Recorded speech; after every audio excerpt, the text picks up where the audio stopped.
नमस्कार दोस्तों, आज फिर आपका स्वागत है क्राउन इमिग्रेशन के यूट्यूब चैनल पर। तो नीट का एग्ज़ाम सब बच्चों के हो गए हैं। तो बच्चे 2-2 साल, 3-3 साल, 1-1 साल से प्रिपरेशंस कर रहे थे, ड्रॉप भी किया है, अभी एग्ज़ाम फिर दे दिया है। तो हर साल जो इसकी क्वांटिटी है इंक्रीज़ होती जा रही है।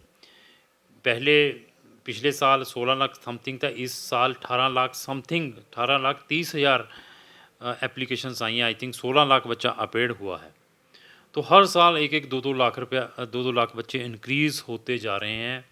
ये जो नीट के एग्ज़ाम के जो एनटीए ने जो नेशनल टेस्टिंग एजेंसी है जो कंडक्ट कराती है, जिसको हम नेशनल एलिजिबिलिटी एग्ज़ामिनेशन टेस्ट कहते हैं, जिन बच्चों ने इंडिया में एमबीबीएस, बीडीएस या वेटनरी के भी कुछ जो प्रोमिनेंट यहाँ पर यूनिवर्सिटीज़ हैं, दे आर टेकिंग द आपका स्कोर के अकॉर्डिंग एडमिशन्स देती हैं। सीट्स की बात करें तो वही कहानी है, चाहे मैं बताऊं, वो अप्रोक्स 1 लाख की सीट है और बच्चा कितना मतलब 16 लाख से ज़्यादा पेड हुआ है। तो पता नहीं 700 समथिंग इसके मैक्सिमम मार्क्स हैं। तो qualified marks I think general category को 138 अप्रोक्स लेने पड़ते हैं। अगर आप इसको क्वालिफाइड करते हैं तभी आप वहाँ फॉरेन कंट्रीज़ में, अगर जो छोटी छोटी कंट्री में या इंडिया में आके प्रैक्टिस करनी है, तो ये क्वालिफाइड मार्क्स भी आपके पास होने चाहिए अगर आप जनरल कैटेगरी के हैं। और फिर बता दूं भैया, सुन लीजिए मेरी बात, बार बार मैं रिपीट करता हूँ, इस वीडियो में भी एमबीबीएस में रिपीट कर रहा हूँ। गजट जो आया एफएमजी, जो फॉरेन मेडिकल ग्रेजुएट्स के लिए जो गजट 18 नवंबर 2021 को इंट्रोड्यूस किया है, उसकी नोटिफिकेशन सब, उसका मैंने गजट का लिंक फिर मैंने अपने डिस्क्रिप्शन बॉक्स में लगा दिया है, उसको ज़रूर पढ़ लें।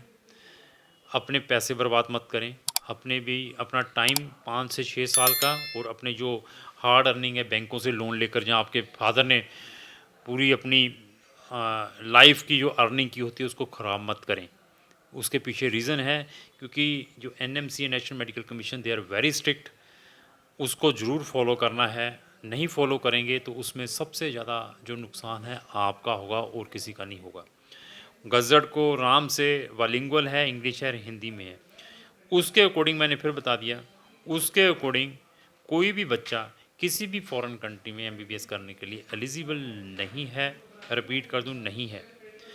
हाँ, जिस कंट्री में वो जा रहा है, मैं फिर बता दूं, अगर उसको वहाँ का लाइसेंस मिल जाता है तो वो बच्चा वर्ल्ड वाइड कंट्रीज़ में कंसिडर किया जा सकता है for doing the MBBS, accept in India.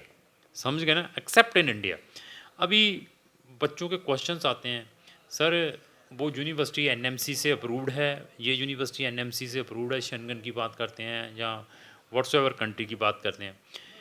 जो बड़ी कंट्रीज़ हैं, डेवलप कंट्री है, they are not bothered about the NMC. वो कहता हमने अपनी यूनिवर्सिटी चलानी, अपनी कंट्री चलानी है, हमें क्या लेना देना आपकी एनएमसी के साथ, नेशनल मेडिकल कमीशन को हमने क्या लेना देना, उनके रूल्स है वो देखें।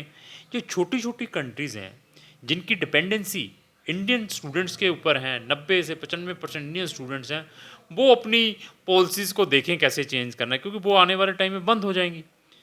अगर ऐसा ही रहा, इसके कंसिक्वेंसेस कब गिरेंगे? अभी नहीं गिरेंगे, 6 महीने में, साल में, 2 साल में, आफ्टर, ये मैंने फिर बताया 18 नवंबर डेट से आफ्टर 5 और 6 ईयर के बाद देखना, तब गिरेंगे इसकी गांच। क्यों? तब जो आ जाएंगे टाइम पास करके वहाँ पे बच्चे, डिग्रियाँ लेके जब आएंगे, वो कहेंगे ये तो कागज़ है जी हमारे लिए, एनएमसी ऐसा कहेगी। फिर बता दिया, अगर एमबीबीएस करनी है तो उस कंट्री में करने की कोशिश करें जहाँ पर आपको उस कंट्री का लाइसेंस मिल जाए। अगर आपको उस कंट्री का भी लाइसेंस नहीं मिलता, जहाँ पर आपने अपने 5 से 6 साल या 7 साल या 8 साल सेक्रीफाइस किए हैं, तो आप कैसे होप कर सकते हैं कि अनदर कंट्री आपको लाइसेंस दे देगी डॉक्टर का प्रैक्टिस करने के लिए, अगर उन्होंने नहीं दिया तो। ये माइंड में लेकर चलना है। अगर आप सीरियस हैं टुवर्ड्स योर कैरियर, यहाँ पे ओपन है सारा कुछ, खुली किताब है, पैसा सेकेंडरी है, सबसे पहले सेफ्टी और ईमानदारी और honesty, that is important in our profession. चाहे मैं हूँ, चाहे मेरा स्टाफ है, उनको यही चीज़ बताइए, ओपनली बताइए। करवाना है केस हमसे करवाइए, नहीं करवाना तो छोड़ दीजिए। हफड़ा दफड़ी में, हफड़ा दफड़ी है अभी, क्योंकि 18 लाख बच्चा है, हफड़ा दफड़ी में आंखें बंद करके, दे एजेंटों के ऊपर ट्रस्ट करके धड़ाधड़ फॉरेन कंट्रीज़ की ओर तवज्जो कर रहे हैं। भेड़ चाल को छोड़ें, भेड़ चाल को छोड़ें, अपने लेवल पर रिसर्च करें गूगलों के ऊपर, जहाँ अच्छे कंसल्टेंट का ओपिनियन लीजिए। लाखों रुपए लगाने के लिए तैयार रहते। जब मैं कहता हूँ डालो 5,000 रुपये मेरे पास, तो जूम मीटिंग करते हैं, जब मुझसे डिस्कशन करनी है, जब मुझसे मीटिंग पाओ 5,000 रुपये, फिर कहते हैं ना। अच्छा, मैं कहा नहीं, तो जब खर्च लो भाई 20 से 25-30 लाख रुपए जो गलत, जो छोटी मोटी बकवास कंट्रीज़ में। ट्रांसफर वाले स्टूडेंट्स ऑलरेडी बुरा हाल है उनका, already they are suffering the problems from Ukraine. उसके बाद भी उनके साथ ब्लैकमेलिंग है। उनकी universities they are not providing the transcripts. जो उनके एजेंट्स थे वो भी कुछ ढूंढ रहे हैं कि मुझे 10,000, 20,000, 50,000 रुपये दीजिए, हम ट्रांसक्रिप्ट अरेंज करके देते हैं। और वो फिर कहाँ जा रहे हैं? छोटी छोटी कंट्री में। दे अर्मीनिया, जॉर्जिया की रेल बनाई हुई वहाँ की प्राइवेट यूनिवर्सिटीज़ में। अगर वहाँ पर भी जाना है तो at least think about the good universities there on that countries, चाहे वो अर्मीनिया है, चाहे जॉर्जिया, जो पब्लिक यूनिवर्सिटीज़ है वहाँ पर। मैं कहूँगा Tbilisi State Medical University, Yerevan State Medical University में, if you will get the admissions there as a transfer student, तो गिव द प्रेफरेंस देयर। छोटी छोटी यूनिवर्सिटीज़ को छोड़ दें, प्राइवेट को छोड़ दें, उसमें आपका नुकसान होगा।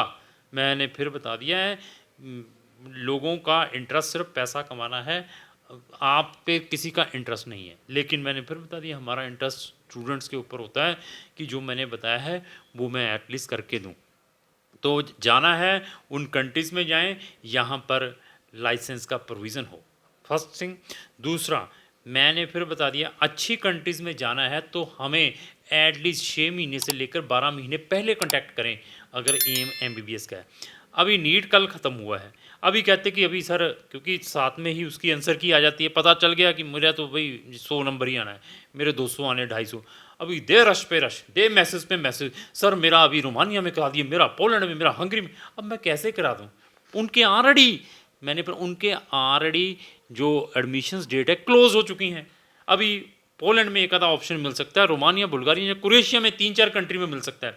मेरे पास शेंगन की 16 कंट्रीज़ थी, यहाँ पर मैं एमबीबीएस के लिए भेजता था। अभी पोर्टल ही ओपन नहीं है तो मैं कैसे भेज दूंगा आपको? अभी प्रेशर कर रहे हैं, सर मैं 1 लाख रुपये ज़्यादा दे दूंगा, मेरे बच्चे को भेजो। कैसे मैं भेज दूंगा? मेरी यूनिवर्सिटी थोड़ा है वहाँ पे ये थोड़ा कि रोमानिया, ये छोटी छोटी कंट्री जैसे है, जैसे कि रशिया या बेलारूस, दे दो 100% एडमिशन, आने दो जो भी आ रहा है। वहाँ पे दे हैव द पैरामीटर्स, तो उसको समझने की कोशिश करें। अभी आईमेट का भी ड्रामा देख लिया आपने। अभी आईमेट में बड़े खुश है कि आईमेट फ्री में स्टडी वहाँ करने के लिए बड़ी मुश्किल से बच्चों के हांगकॉन्ग पे स्लॉट बुक किए थे, वो भी कैंसिल करके, क्योंकि दुबई ने दोबारा स्लॉट खोले, वहाँ पर मैंने उसकी रजिस्ट्रेशन करवा कर दी। इंडिया में कुछ रजिस्ट्रेशन करवा कर दी। उनको भी मैं बार बार बता रहा हूँ ऑप्शन साथ में लेकर चले, नहीं तो वो भी अपना टाइम वेस्ट करेंगे। हमें तो मालूम है ना, आपने तो फर्स्ट टाइम इन चीज़ों को करना। मैं पिछले 10-12 साल से इन्हीं से माथा मार रहा हूँ, फिर बाद में प्रेशराइज्ड, अभी क्या करें, अभी क्या करें। पेशेंस से चलेंगे, एवरीथिंग मिलेगी। अगर आप अपने ऑप्शन शेंगन के लेकर चलते, अच्छी कंट्रीज़ के भी, तो अभी क्या था, अभी नीट दे दिया, पता चल गया, तो आपका प्रोसेस तो रहता। मैं ये तो नहीं कह रहा था कि आप अपनी ट्यूशन फीस ट्रांसफ़र करो, ये आपका एडमिशन आ गया, आपको टाइम मिल जाना था अभी तक। हाँ, इतना टाइम था, अभी उसके बाद आप अपनी ट्यूशन फीस ट्रांसफ़र कर देते जब आपका एडमिशन आ जाता। तो एटलीस्ट जो आपका अच्छा कंसल्टेंट है उसको, जो आपको डायरेक्शंस दे रहा है, उसके अकॉर्डिंग चलने की कोशिश करें, इंस्टेड ऑफ यहाँ क्या हुआ, वहाँ क्या हुआ, दे धड़ाधड़, तो आप अपना ही नुकसान करवाएंगे। एमबीबीएस करना चाहते हैं फॉरेन कंट्री से, तो एटलीस्ट प्रॉपर प्रिकॉशंस लें, हमें भी संपर्क कर लें, आपको बता दूंगा कि क्या करना चाहिए। मेडिकल के ऑप्शंस मेरे पास, नर्सिंग हो गया, फार्मास्यूटिकल हो गया, बायोटेक्नोलॉजी में, अगर फिजियोथेरेपिस्ट में, अगर आपने बीडीएस में, अगर वेटनरी में, अगर हॉर्टिकल्चर में, अगर फॉरेन कंट्रीज़ में कुछ करना है, we can provide you the best to best option. Australia हो गया, कनाडा हो गया, शेंगन की मेरे पास 26 कंट्री है, 100 कंट्रीज़ में भेजता हूँ एमबीबीएस के अलावा भी। क्या आपका जो कंसल्टेंट जो रशिया या यूक्रेन भेजता है वो आपको फर्दर क्या ऑप्शंस देगा? क्या आपको एमबीबीएस के बाद वो ऑप्शंस दे सकता है? But crown immigration can provide U A number of options even after MBBS की। आपके लिए फर्दर सेटलमेंट के ऑप्शंस क्या रह सकते हैं उन कंट्री में? अगर आपने पीजी या वहाँ पर अपनी एमडीएमएस करनी है तो आप किस वे से कर सकते हैं? तो we can provide that type of options. Even वहाँ जाने के बाद अगर आपके पेरेंट्स ने वहाँ पर आना है टूरिज्म के लिए या वहाँ पर सेटल होना चाहते हैं आपके साथ, तो क्राउन इमिग्रेशन उन टाइप के भी ऑप्शंस उन कंट्रीज़ में दे सकता है। क्या जो अनदर कंसल्टेंट आपके बच्चों को या आपको फॉरेन कंट्री में एमबीबीएस के लिए भेज रहा है वो आपको फर्दर क्या ऑप्शंस देगा? एटलीस्ट उसकी स्टैंडिंग चेक करें, उसका नॉलेज चेक करें। मैं कहता उतनी कंट्रीज़ गिना दे जितनी कंट्रीज़ हमारे पास हैं, वो कहेगा वहाँ का करने जाना है, वहाँ तो ये नहीं होता, वहाँ पे नेगेटिव उसकी मार्केटिंग स्टार्ट कर देते हैं। चलो यानी छोड़ो उनको। अगर एमबीबीएस का ड्रीम है आपका फॉरेन कंट्रीज़ में करने का, एटलीस्ट प्रिकॉशंस लेकर जाना है, हबड़ा-दबड़ी में नहीं जाना है। एमबीबीएस से रिलेटेड मेरे चैनल के ऊपर नंबर ऑफ वीडियोज़ हैं, अगर उनको भी देखना चाहते हो मेरे चैनल को ब्राउज़ करके देख सकते हैं। तो इस टाइप की इन्फॉर्मेटिव वीडियो डेली मैं अपने सोशल मीडिया पर डालता रहता हूँ, और आप चाहते हैं व्हाट्सएप पर वीडियो में अपने सोशल मीडिया उसकी नोटिस सबसे पहले आप तक आए, तो आपको हमारे जितने भी सोशल मीडिया को इमीडिएटली फॉलो करना पड़ेगा। Thank you.